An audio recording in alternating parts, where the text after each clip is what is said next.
ಈ ದಿನ ಪತ್ರಿಕಾಗೋಷ್ಠಿ ಕರೆದಿರೋ ಉದ್ದೇಶ ಏನಂತಂದರೆ, ತುರುವೇಕೆರೆ ತಾಲೂಕು ಕಾಡಲಗಿಡದ ಕಾವಲಿನಲ್ಲಿ ದಲಿತರು ಒಂದು ಜಮೀನು ತಗೊಂಡ್ರ ವಿಚಾರವಾಗಿ ಹಿಂದಿಂದಲೂ ಸಹ ಅನೇಕ ಬಾರಿ ಸುದ್ದಿ ಆಗ್ತಾಯಿದೆ.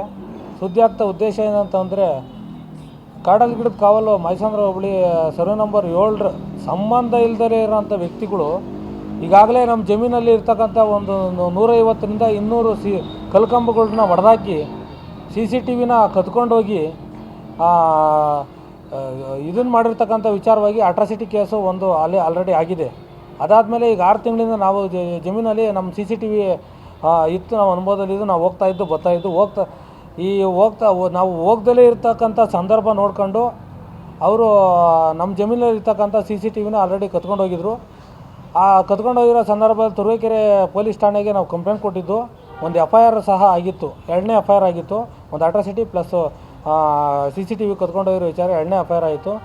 ಅದಾದಮೇಲೆ ಸಹ ಮೂರನೇ ತಾರೀಕಿನಲ್ಲಿ ಅವರು ತುರುವೇಕೆರೆ ತಹಶೀಲ್ದಾರರು ತಿಪ್ಟೂರು AC ಅವರು ಸರ್ವೇರ್ನ ಮತ್ತು RIVನ ಎಲ್ಲರನ್ನೂ ಕಳಿಸಿ ನಮ್ಮ ಜಮೀನೊಳಗಡೆ ವಿತೌಟ್ ನೋಟಿಸ್ ಇಲ್ದಲೇ ನಮ್ಮ ಜಮೀನೊಳಗಡೆಗೆ ಗುಂಪುಗಾರಿಕೆ ಮಾಡ್ಕೊಂಬಂದು ಅನದರ್ ಪರ್ಸನ್, ನಮ್ಮ ಜಮೀನಿಗೂ ಅವ್ರಿಗೂ ಸಂಬಂಧನೇ ಇಲ್ಲ, ಅವ್ರನ್ನ ಕರ್ಕೊಂಬಂದು ನಮ್ಮ ಜಮೀನೊಳಗೆ ನಿಲ್ಲಿಸಿ ಫೋಟೋ ತೆಗೆಸಿ ಜಮೀನನ್ನ ನಿಮ್ಮ ಹೆಸರಿಗೆ ಮಾಡಿಕೊಡ್ತೀವಿ ಅಂತೇಳಿ ಸುದ್ದಿ ಹಬ್ಸಿರ್ತಕ್ಕಂಥ ವಿಚಾರವಾಗಿ ನಾವು ಇವತ್ತು ಪತ್ರಿಕಾಗೋಷ್ಠಿ ಮಾಡ್ತಾಯಿದ್ದೀವಿ. ಈ ಯಾವುದೇ ಒಂದು ಇಲಾಖೆಯಲ್ಲಿ ಕೋರ್ಟ್ ಆರ್ಡ್ರ್ ಐತೆ ಅಂತ ಅವ್ರು ಹೇಳ್ತಾರೆ. ಹೈಕೋರ್ಟ್ ಆರ್ಡ್ರ್ ಇದ್ರೂ ದೌರ್ಜನ್ಯ ಮಾಡಿ, ದಲಿತರ ಮೇಲೆ ದೌರ್ಜನ್ಯ ಮಾಡಿ ವಿತೌಟ್ ನೋಟಿಸ್ ಇಲ್ದಲೇ ನೀವು ಬೇರೆಯವ್ರನ್ನ ಜಮೀನೊಳಗೆ ಕರ್ಕೊಂಬಂದು ಫೋಟೋ ತೆಗೆಸಿ ರಿಪೋರ್ಟ್ ಕೊಡಿ ಅಂತ ಕೋರ್ಟ್ ಎಲ್ಲಾದರೂ ಹೇಳಿದೆಯಾ? ಯಾವುದೇ ಒಂದು ಅಧಿಕಾರಿಗಳಿಗೆ ವಿತೌಟ್ ನೋಟಿಸ್ ಇಲ್ದಲ್ಲಿ ಎಲ್ಲಾದರೂ ಹೋಗಿ ಗೌರ್ಮೆಂಟ್ ಸರ್ಕ್ಯುಲೇಷನ್ ಇದೆಯಾ? ಇವರು ಪದೇ ಯಾಕೆ ನಮ್ಮ ಜಮೀನೊಳಗಡೆ ಬಂದು ಇವರು ತಹಶೀಲ್ದಾರರು AC ಅವರು ಡೈರೆಕ್ಷನ್ ಕೊಟ್ಟು ನಮ್ಮ ಜಮೀನೊಳಗಡೆಗೆ ಅನದರ್ ಪರ್ಸನ್ನ ಕರ್ಕೊಂಬಂದು ಯಾಕೆ ನಮಗೆ ತೊಂದರೆ ಕೊಡ್ತಾವ್ರೆ?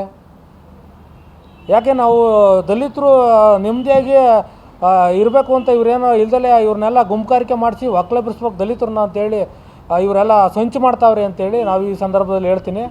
ಅದೇ ಥರ 3ನೇ ತಾರೀಕು ನಾವೇನು 26ನೇ ತಾರೀಕು ಒಂದು FIR ಆಗಿತ್ತು ತುರುವೇಕೆರೆ ಸ್ಟೇಷನಲ್ಲಿ CCTV ಬಿಚ್ಕೊಂಡು ಹೋಗಿರೋ ವಿಚಾರವಾಗಿ.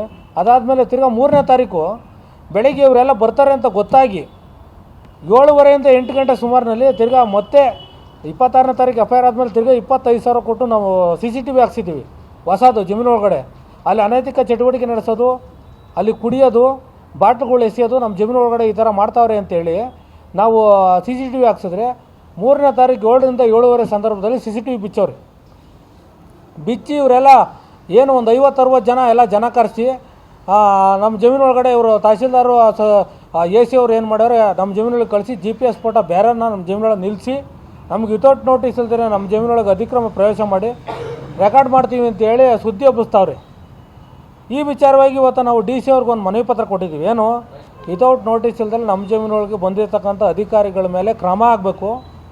ಆಮೇಲೆ ಪೊಲೀಸ್ ಇಲಾಖೆಗೆ 2 FIR 3ನೇ ಕಂಪ್ಲೇಂಟ್ ಕೊಟ್ಟರು ಇವರು ನಮ್ಮ ಜಮೀನೊಳಗೆ ಅನಧಿಕೃತವಾಗಿ 3rd ಪರ್ಸನ್ ಬಂದು ತೊಂದರೆ ಮಾಡ್ತಾರೆ. ಪೊಲೀಸ್ ಇಲಾಖೆ ಭಯ ಇಲ್ಲ. ಒಂದು FIR ಕಂಪ್ಲೇಂಟ್ ಆಗಿ ಒಂದು FIR ಆಯಿತು, ತಿರ್ಗಾ ಇನ್ನೊಂದು FIR ಆಯ್ತು, ತಿರ್ಗಾ 100 FIR ಆದರೂ ನಾವೇನು ಹೆದರಲ್ಲ ಅಂತ ನಮಗೆ ಧಮಕಿ ಹಾಕ್ತಾರೆ ಅಂದರೆ ಪೊಲೀಸ್ ಇಲಾಖೆಯವರು ಭಯ ಇಲ್ಲ. ನಮ್ಗೆ ಯಾವ ಥರ ರಕ್ಷಣೆ ಕೊಡ್ತಾರೆ? ಇವು ಅಧಿಕಾರಿಗಳಿಗೆ ಕುಮ್ಮಕ್ಕೆ ಕೊಟ್ಟು ನಾಳೆ ದಿವಸ ನಾವು ನಮ್ಮ ಜಮೀನು ಹತ್ರ ಹೋದಾಗ ನಮಗೆ ಕೊಲೆ ಮಾಡಿಸಲ್ಲ ಅನ್ನೋದು ಏನು ಇವತ್ತು ಕಾರಣ ನಮಗೆ? ಆದ್ದರಿಂದ ಸಂಬಂಧಪಟ್ಟ ಅಧಿಕಾರಿಗಳು ನಮಗೆ ಏನು ನಮ್ಮ CCTV ಬಿಚ್ಕೊಂಡು ಹೋಗಿರೋ ಒಂದು ವಾರದೊಳಗೆ ಸಂಬಂಧ ಆಗ್ತಲೇ ಇದ್ದರೆ ನಾವು ಜಮೀನೊಳಗಡೆ ಪ್ರತಿಭಟನೆ ಕೂತ್ಕೊಂತೀವಿ. ಇಲ್ಲ ಅಲ್ಲೇ ನಾವು ಸತ್ತೋಗ್ಬಿಡಿ ಅಧಿಕಾರಿಗಳಿಂದ.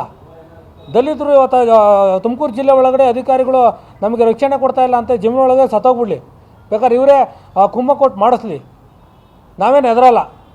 ಹಾಗಾಗಿ ಇವತ್ತು ಪತ್ರಿಕಾಗೋಷ್ಠಿ ಕರೆದಿರೋ ಉದ್ದೇಶ ಏನು, ವಿತೌಟ್ ನೋಟಿಸ್ ಇಲ್ದಲೆ ಕೋರ್ಟ್ಗೆ ಕೊಡಲಿ ಸರ್, ಇವರು ಕೋರ್ಟ್ಗೆ ಇದನ್ನು ಏನಾಯ್ತೋ ಅದು ಲೀಗಲ್ ಕೊಡಲಿ. ಇವರು ವಿತೌಟ್ ನೋಟಿಸ್ ಇಲ್ದಲೆ ಕೋರ್ಟು ದೌರ್ಜನ್ಯ ಮಾಡಿ ಕೊಡಿ ಅಂತ ಯಾವ್ದಾರ ಕಾನೂನು ಹೇಳೈತಾ? ಯಾವ ಆಧಾರದ ಮೇಲೆ ನಮ್ಮ ಜಮೀನೊಳಗೆ ಬಂದರು ಇವರು ಡೈರೆಕ್ಷನ್ ಕೊಟ್ಟಾರೆ ಯಾರು?